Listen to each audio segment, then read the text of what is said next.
Kebakaran rumah ini terjadi di Jalan Haji Kala, Kelurahan Panaikang, Kecamatan Panakukang, Kota Makassar.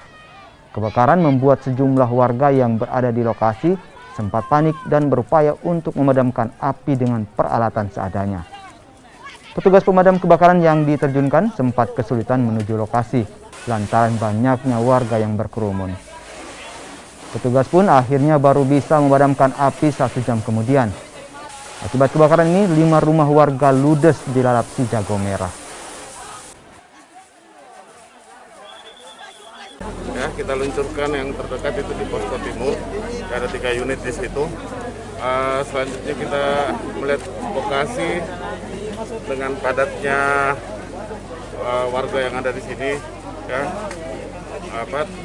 akses masuk pun juga itu lorong-lorong kecil. Jadi kita luncurkan semua yang ada di Mako itu armada yang kecil, ya, armada yang 4 roda. Kita kapasitas 1.300. Ini yang kita masukkan pertama. Setelah itu kita susul mobil-mobil water supply. Ya. Dari timur kita luncurkan 3 unit, dari Mako 1 Regu itu ada 7 unit. Yang keseluruhan plus tambahan 3 unit mobil kecil lagi sekitar 13 armada.